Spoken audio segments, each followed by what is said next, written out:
This is something that I wanted to mention about the big man. We all know. You put the ball in the box, you feed him, you're dead. In the air, on the ground, Karate Kid move, whatever it is, he will score. But there is one piece of advice that Arsene Wenger gave me when I was playing for Arsenal and always stayed with me. What can you do when your team is not feeding you? We all know that when Kevin De Bruyne has the ball, Kevin can find him in any way, anyhow. And we all know he likes to make that second post move. So Arsene told me, ask yourself the right question. When I was a striker, I used to complain about everything, right? Always. So he doesn't give me the ball. And the boss said, do you think Dennis Bergkamp can give you the ball the same way that Fredrik Lundberg does? So I started to think, okay, with Dennis, I knew I could move however I wanted to move. Then I started to think, Robert Pires likes a 1-2. I need to come with him short. Fredrik Lundberg, I need to be in his path the way he runs, because if not, he will not see me. I started to think, how can I enhance the skills of the player instead of showing his weaknesses? So, for example, Kevin, you can make that, but maybe Bernardo Silva, you have to come short. He likes a 1-2. And I think sometimes Haaland is making the same run. Whoever is on the ball is making that run. And I don't think sometimes it does help the team in terms of who is on the ball. Is there not a flip side to that, though? So what you're saying is he's got to adapt to those players. But then, as I just said, is there not a flip side to that where they're not playing with Aguero, they're not playing with a false nine, they're playing with Haaland.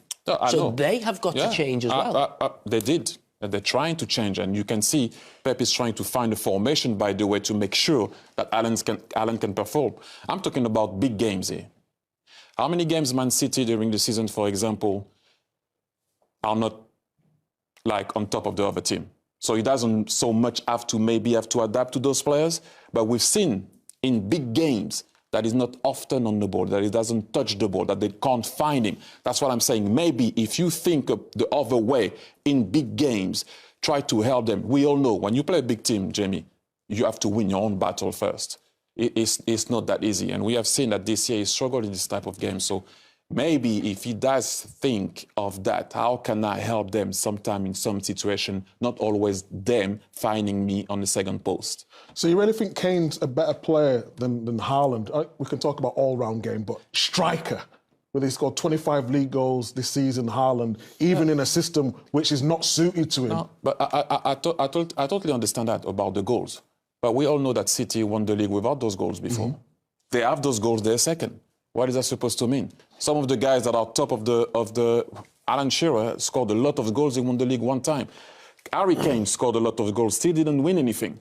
It's not always about goals. It's about what can you bring for the team also. When you talk about the team, Thierry, do you think Man City are a better team now with Erling Haaland in, or they were a better team last season? I think it did stop what they were about. They had a certain way of playing. You didn't know who was going to drop, come, who and where. I think now they are a bit more predictable. If I can say, that doesn't mean you can stop them easy. That's not what I'm saying. I'm saying that they're more predictable.